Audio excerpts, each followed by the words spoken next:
Paano kung sabihin ko sa inyo na may isang pagkain sa inyong kusina ngayon? Isang bagay na kinakain ninyo halos araw-araw. Iniisip ninyo na healthy, nutritious at mabuti para sa inyong katawan.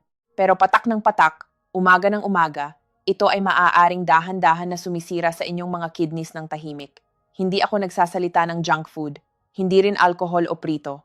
Isang bagay na sobrang simple, ordinaryo, at pangaraw-araw na hindi ninyo kailanman malalaman. Ako si Dr. Elena Santos, at ngayon ibabahagi ko sa inyo ang 6 na pinakakaraniwang mistakes sa pagkain ng itlog. Mistakes na hindi alam ng 90% ng mga tao. Gusto kong manatili kayo hanggang sa dulo ng video dahil ang mistake number 4 ay nangyayari araw-araw sa milyon-milyong tahanan, lalo na kung mayroon kayong diabetes, mataas na kolesterol, o kung ang inyong mga kidneys ay nagpapakita ng mga senyales ng pagkapagod. Kasi kapag lumabas na ang symptoms ng kidney problem, minsan ang damage ay hindi na maaaring ibalik. At yun ang gusto kong tulungan kayong maiwasan. Bago natin talakayin ang bawat mistake, hayaan ninyo akong ipaliwanag ang isang bagay na hindi alam ng karamihan. Ang itlog mismo ay hindi ang kaaway. Sa katunayan, kung pag-uusapan natin ang nutrisyon, ang itlog ay isa sa pinakakumpletong pagkain para sa mga nakatatanda.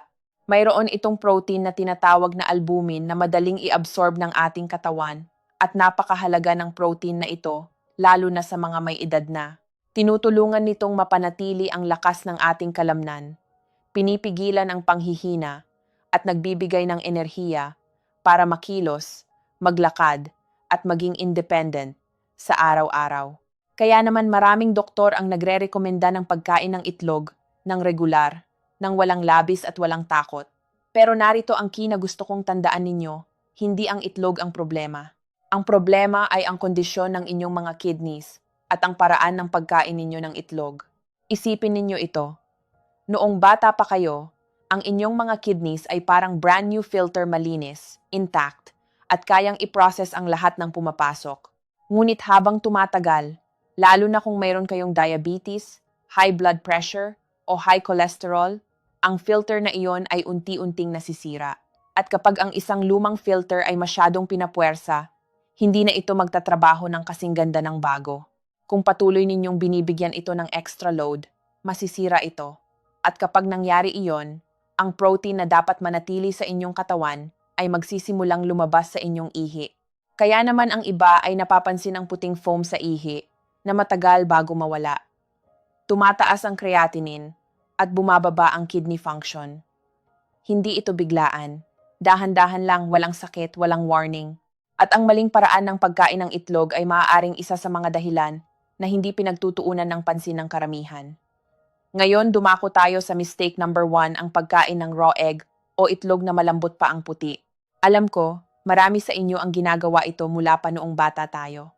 Ang pag-inom ng raw egg o ang pagkain ng soft-boiled egg na hindi pa ganap ang lutong puti ay isang ugali na itinuro sa atin ng ating mga magulang at lolo't lola. Minsan, may mga nagsasabi pa sa akin, "Doktora, kumain ako ng raw egg buong buhay ko at nandyan pa rin naman ako. Pero hayaan ninyo akong ipaliwanag kung bakit dati ay okay ito at bakit ngayon hindi na." Noong bata tayo, ang mga manok ay malaya sa labas ng bahay at mas malinis ang kapaligiran. Ang ating immune system ay mas malakas at mabilis makapagdepensa laban sa mga mikrobyo. Ngunit habang tumatanda tayo, lalo na kung mayroon tayong mga kondisyon tulad ng diabetes, mataas na blood pressure o high cholesterol, ang ating immune system ay hindi na kasing lakas at kasing bilis ng dati. Kapag kumain tayo ng raw egg, ito ay nagdadala ng mga risk tulad ng pagkakaroon ng bakterya. Ang shell ng itlog ay maaaring maglaman ng harmful bacteria. Para sa isang batang tao, maaaring magdulot lang ito ng discomfort na tatagal ng ilang araw. Pero para sa isang may diabetes, na may mahinang depensa, ang bakterya ay maaaring magdulot ng infection na mabilis kumalat at magdulot ng inflammation sa buong katawan. Ang inflammation na ito, kapag umabot sa blood vessels ng kidneys, ay unti-unting nasisira ang mga ito, kaya tumataas ang creatinine nang hindi mo alam. At ito ay may epekto hindi lamang sa kidneys, kundi pati na rin sa ating nerve system. Ang raw egg white ay may isang substance na nagbablock sa absorption ng isang importanteng bitamina na kailangan ng ating nerves at balat. Kung kumain tayo ng raw egg white sa loob ng maraming buwan o taon, ang ating katawan ay magsisimulang mawalan ng bitamina na ito. Ang resulta, pagkakalbo, irritated na balat, muscle pain, at sa mga may diabetes, paglala ng nerve complications. Naalala ko si Aling Rosa, 57 taong gulang.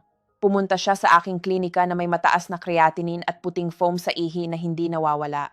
Tiningnan namin ang kanyang diet ng detalyado at lahat ay tila okay.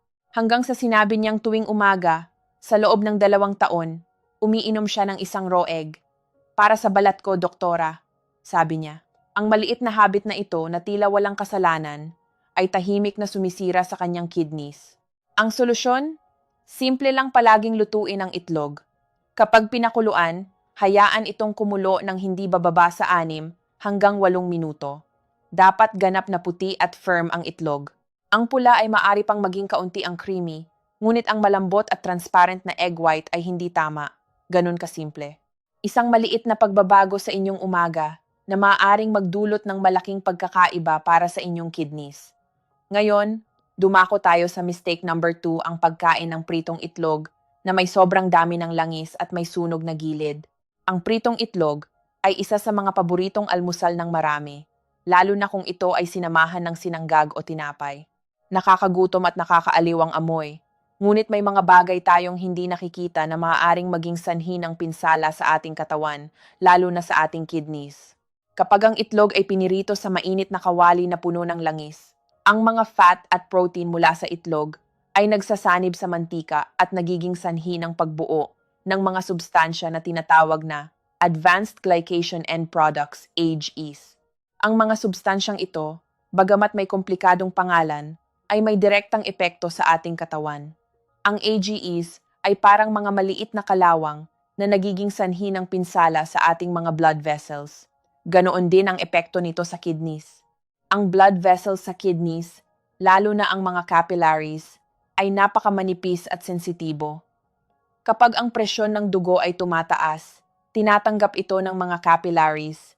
Bawat pintig ng puso ay nagbibigay ng dagok sa mga vessels na ito na nagiging sanhi ng pagkasira. Sa kalaunan, ito ay nagiging sanhi ng kidney failure. Kaya, kung patuloy ang pagkain ng pritong itlog na may sobrang langis, lalala ang kondisyon ng ating kidneys at makikita natin ang mga sintomas tulad ng mataas na creatinine levels at pagbaba ng kidney function. Bukod dito, ang mga saturated fats na matatagpuan sa mantika na ginagamit sa pagpaprito ay nagpapataas ng bad cholesterol sa katawan. Ang sobrang cholesterol ay nagpapabilis ng pagkakaroon ng mga bara sa mga blood vessels na tumataas ang pressure sa kidneys. Dahil dito, mas pinapahirapan ang ating kidneys sa pag-filter ng mga toxins mula sa ating katawan. Ano ang solusyon? Hindi natin kailangang iwasan ang pritong itlog, pero may mga paraan para gawing mas healthy ito. Gumamit ng non-stick na kawali upang maiwasan ang sobrang paggamit ng langis. Mag-spray ng isang manipis na layer ng langis o, mas mabuti pa, subukan ang steamed egg. Sa steaming, hindi na kailangan ng mantika at luto pa rin ang itlog ng maayos. Mas magaan at mas madali itong i-process ng ating katawan at walang sunog na gilid o labis na langis. Mas mainam din na iwasan ang paggamit ng mantika na paulit-ulit ginagamit. Kung maaari, gamitin ang mga healthy oil tulad ng olive oil at limitahan ang paggamit ng mga saturated fats. Hindi lang ito makakatulong sa kidneys, kundi sa kabuuang kalusugan ng ating katawan. Dumako tayo sa mistake number 3, ang pagkain ng sobrang egg yolks nang hindi iniisip ang kondisyon ng inyong mga kidneys. Sa mahabang panahon, ang egg yolk ay sinisisi bilang kaaway ng kolesterol. Pinapayuhan ang mga tao na huwag kumain ng egg yolk dahil ito daw ay magbabara sa inyong mga ugat. Ngunit kamakailan lamang, nagsimula ng mag-alinlangan ang agham tungkol dito. Napatunayan na sa mga malusog na tao, ang kolesterol mula sa itlog ay hindi naman ganoon kabigat. Ngunit may isang importanteng bagay na gusto kong linawin sa inyo. Ang conclusion na ito ay para lamang sa mga malulusog na tao. Kung mayroon na kayong diabetes, mataas na kolesterol, o kung ang inyong kidney function ay nagpapakita na ng pagbaba, ang istorya ay ibang-iba. Dito pumapasok ang phosphorus. Ang egg yolk ay naglalaman ng significant na dami ng phosphorus. Kung malusog pa ang inyong kidneys, Ang sobrang phosphorus ay madali nitong nafi-filter at ilalabas sa ihi ng walang problema. Ngunit kapag humina na ang inyong kidneys, hindi na kayang i-process ang sobrang phosphorus. Nananatili ito sa dugo at dito nagsisimula ang isang chain of damage na hindi alam ng karamihan. Ang naipon na phosphorus ay nagtitrigger ng isang hormone na pumupunta sa mga buto at pinipilit silang mag-release ng calcium sa dugo. Ang free calcium na iyon, sa halip na palakasin ang inyong mga buto, ay naglalakbay sa dugo at nagsisimulang mag-deposit sa mga lugar na hindi nito dapat naroroon, tulad ng blood vessels, tissues, at pati na rin sa kidneys mismo. Ang resulta? Isang vicious cycle. Ang mga buto ay nagiging brittle at marupo. Ang blood vessels ay tumitigas at ang kidney filtration ay bumababa pa. Tumataas ang creatinine at ito ay nagiging indikasyon na ang kidneys ay nagkakaroon na ng problema. Kaya naman, ang sobrang pagkonsumo ng egg yolks ay maaaring magdulot ng hindi nakikitang problema para sa inyong kidneys, lalo na kung may kondisyon na tulad ng diabetes o mataas na kolesterol. Kung ang inyong kidney function ay nagsisimula ng bumaba, kailangan ng higit na pag-iingat sa pagkain ng mga itlog. Hindi ko sinasabing iwasan ninyo ang egg yolk ng buo. Ang mga itlog ay masustansya at may mga benepisyo, ngunit kung mayroon kayong mga kondisyon na nag-aapekto sa inyong kidneys, limitahan ang inyong egg yolk consumption. Kung malusog pa ang inyong kidneys, maaari pa kayong kumain ng isang buong itlog per day, ngunit kung may mga sakit o kondisyon na nagdudulot ng stress sa kidneys, pinakamainam na limitahan ito sa 2 o 3 egg yolks lamang bawat linggo. Dumako tayo sa mistake number 4, ang pagkain ng itlog kasabay ng soy milk o malakas na tsaa. Hayaan ninyo akong ikwento sa inyo ang kwento ni Mang Ernesto. Si Mang Ernesto, 60 years old, ay may diabetes na mahigit 10 taon na. Isa siya sa mga pasyenteng pinakamaingat sa sarili niya. Iniiwasan niya ang karne, prito, at asukal. At gayon paman, sa kanyang pinakahuling check-up, nakita na tumaas ang kanyang creatinine. Ang resulta ay nagpapakita na siya ay papasok na sa stage 3 ng kidney insufficiency. Hindi niya maintindihan, "Doktora, inaalagaan ko naman ang sarili ko, paano ito nangyari?" Tinanong ko siya ng detalyado kung ano ang kanyang breakfast tuwing umaga. Tinapay na may itlog, konting oil, tapos umiinom siya ng soy milk para sa extra protein, at pagkatapos ay malakas na green tea para magising. Araw-araw, doktora. Inakala ko na iyon ang pinaka-healthy sa mundo. Doon ko nakita ang sagot. Ang soy milk ay naglalaman ng mga substances na nakaka-interfere sa tamang digestion ng egg protein. Ang mga nutrients na dapat sana ay maabsorb ng katawan ay hindi ganap na nasipsip. Isang bahagi ng mga ito ay bumababa sa large intestine nang hindi natutunaw ng maayos, nag-ferment, at nagpo-produce ng mga waste na may high nitrogen content na kailangan pang i-filter ng kidneys. Ang unang indicator na tumataas ay ang blood nitrogen, isang early warning sign ng kidney overload na madalas hindi pinapansin dahil hindi naman nararamdaman agad. Ang malakas na tsaa ay nadadagdagan ng isa pang problema. Ang tannins na nasa tsaa kapag nakipag-contact sa egg protein ay nagfo-form ng mga compounds na mahirap ma-absorb at nagpapabaga ng digestion. Sa mahabang panahon, ito ay nagpapataas ng risk ng pagkakaroon ng kidney stones, inflammation, at mas maraming damage sa kidneys. Kaya ano ang solusyon? Hindi mo kailangang alisin ang soy milk o tsaa sa iyong buhay. Ang solusyon ay simple. Pagdudahan ang tamang timing. Pagkatapos mong kumain ng itlog, maghintay ng at least 1 oras bago uminom ng alinman sa mga inuming ito. Right after ng itlog, ang pinakamabuti ay simpleng maligamgam na tubig, walang side effects, at nagbibigay ng totoong pagkakaiba para sa inyong kidneys araw-araw. Minsan, hindi ang bawat pagkain ang nagiging sanhi ng problema kundi kung paano natin pinagsasama-sama ang mga bagay. Isang simpleng adjustment sa timing ng pagkain ay maaaring magdulot ng malaking epekto sa kalusugan ng ating kidneys. Ngayon, narating na natin ang mistake number 6, ang pagkain ng itlog na puno ng asin o may sobrang sodium. Gusto kong maintindihan ninyo ito ng ganap. Kapag kumain kayo ng sobrang sodium, ang inyong katawan ay magre-retain ng tubig upang matulungan itong mag-dilute. Ang extra water na iyon ay nagpapataas ng blood volume, at kapag mas maraming dugo ang umaagos, tumataas ang pressure sa loob ng blood vessels. Ang glomeruli ng kidneys, ang microscopic filters ng inyong mga bato, ay gawa sa napakamanipis na capillaries, na siyang pinakadelikadong structure sa buong circulatory system. Kapag tumataas ang pressure, tinatanggap ito ng mga capillaries ng tuwiran. Bawat heartbeat ay nagbibigay ng dagok sa kanila, hinahawakan sila at unti-unting nasisira. Habang lumilipas ang panahon, nagsisimula silang mag-filter ng hindi maayos. Una, pinapalabas nila ang maliliit na dami ng protein. Pagkatapos ay mas malaki na ang pinapalabas nila at sa puntong iyon ay nagsisimula na ang kidney failure. Isang maalat na itlog ay maaring maglaman ng dami ng sodium na 5 hanggang 8 beses na mas mataas kaysa sa simpleng pinakuluang itlog. Para sa isang taong may mahinang kidneys, ang isang itlog na puno ng asin ay parang pagbubuhos ng buhangin sa isang filter na halos nakablock na. Ang sodium na ito ay mabilis na nagdudulot ng pinsala.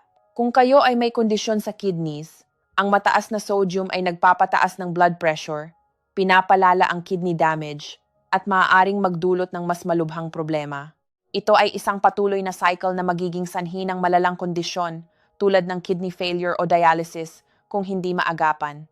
Kaya ano ang solusyon?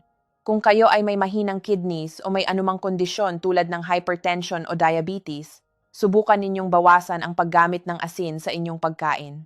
Minsan, ang mga simpleng pagkaing tulad ng itlog ay nagiging sanhi ng malalang epekto sa ating katawan dahil sa sobrang sodium. Subukan na huwag magdagdag ng asin sa inyong itlog at kung kinakailangan ng lasa, gumamit ng mga natural na pampalasa tulad ng kalamansi, paminta, bawang o sariwang herbs tulad ng sibuyas, kangkong o kinchay. Ang isang simpleng pag-aayos ng inyong pagkain at mga habits ay maaaring magdulot ng malaking epekto sa kalusugan ng inyong kidneys at buong katawan. Ang pagkain ng itlog ay hindi kailangang maging sanhi ng pinsala sa inyong kidneys. Isang maliit na pagbabago sa paraan ng pagluluto at sa mga kasama nito ay maaaring magkaroon ng malaking epekto. Ngayon na natutunan na natin ang 6 na pinakakaraniwang mistakes sa pagkain ng itlog, gusto ko naman kayong bigyan ng mga praktikal na solusyon at mga prinsipyo na makakatulong upang maprotektahan ang inyong kidneys at kalusugan. Una sa lahat, ang pinakamagaaan at pinakasimpleng paraan ng pagluluto ng itlog ay palaging ang pinakamahusay. Kapag pinakuluan ang itlog, tiyakin na ito ay kumulo ng 6 hanggang 8 minuto. Ang puti ng itlog ay dapat ganap na firm at ang pula ay maaari pang maging kaunti ang creamy. Kung nais ninyo ng masustansyang pagkain, maaari ninyong subukan ang steamed egg kasama ang tokwa at mushroom. Pinagsama nito ang animal protein at plant protein, kaya't magaan ito sa kidneys at hindi magdudulot ng labis na load. Ang itlog ay nangangailangan din ng magagandang partners upang mas mapakinabangan. Laging samahan ito ng mga gulay tulad ng broccoli, pipino, kamatis, kangkong at latugas. Ang fiber mula sa mga gulay ay nagpapabagal sa absorption ng protein at fat, kaya't ginagaang digestion at natural na sumusuporta sa kidney filtration. Ang fiber ay nagbibigay ng natural na suporta sa inyong kidneys at pinipigilan ang mga toxins na makapinsala sa mga ito. Ngunit, may mga pagkakataon na ang tamang dami ng itlog ay mahalaga. Kung maayos pa ang kidney function, isang buong itlog per day ay okay na. Ngunit kung mayroon ng high cholesterol o ang kidney function ay nasa stage 2 o mas mataas, ang ideal ay limitahan ang egg yolk sa 2 o 3 piraso per week. Ang egg white naman, dahil halos purong protein ito at may kaunting phosphorus, ay maaari ninyong kainin ng 1 o 2 per day nang walang problema. Ang egg white ay isa sa mga pinaka-friendly na pagkain para sa kidneys. Mahalaga rin na malaman na kung mayroon kayong kidney insufficiency sa stage 3, 4 o 5 at hindi pa kayo nakadialysis, kailangang i-calculate ang bawat gramo ng protein. Sa mga kasong ito, ang egg white lang ang irerekomenda at walang egg yolk. Kung mayroon kayong active gout attack na may namamagang joints, ang inyong tiyan ay gumagawa ng kaunting enzymes. Kaya't ang pagkain ng itlog ay maaaring magdulot ng heaviness at magpahaba ng recovery time. Maghintay muna na gumaling bago magdagdag ng itlog sa inyong diet. Ang mga simpleng hakbang na ito ay may malaking epekto sa inyong kalusugan. Ang bawat pagkain at desisyon na ginagawa ninyo araw-araw ay nakakaapekto sa inyong kidneys at sa buong kalusugan ninyo. Kaya magsimula na ngayon at gumawa ng mga tamang desisyon sa inyong pagkain upang makita ninyo ang malaking pagkakaiba sa inyong kalusugan sa hinaharap. Bago tayo magtapos, Nais kong magbigay sa inyo ng isang complete guide para sa pangangalaga ng inyong kidneys. Libre ito. I-tape ang salitang bato sa malalaking letra dito sa comment section at hanapin ang aking pinned comment para matanggap ang inyong guide agad. At isa pa, alin sa mga 6 na mistakes na ito ang ginagawa ninyo nang hindi ninyo namamalayan? Ibahagi sa akin sa comments. Gusto ko talagang basahin ang inyong mga sagot. Kung may kilala kayong may diabetes, high blood, o mahinang kidneys, i-share ang video na ito sa kanila. Maaaring ito ang impormasyong kailangan nila, pero hindi pa nila alam. Huwag kalimutang i-like ang video na ito at mag-subscribe sa channel para maging updated sa mga susunod na video. I-on ang notification bell para hindi ninyo makaligtaan ang mga importanteng tips sa kalusugan. Sa susunod na video, ipapakita ko sa inyo ang mga pinaka-affordable at pinakamadaling inumin na kapag ininom ng tama ay makakatulong sa inyong kidneys para mag-flush out ng toxins ng natural. Huwag palampasin. Ako si Dr. Elena Santos. Take care of your kidneys.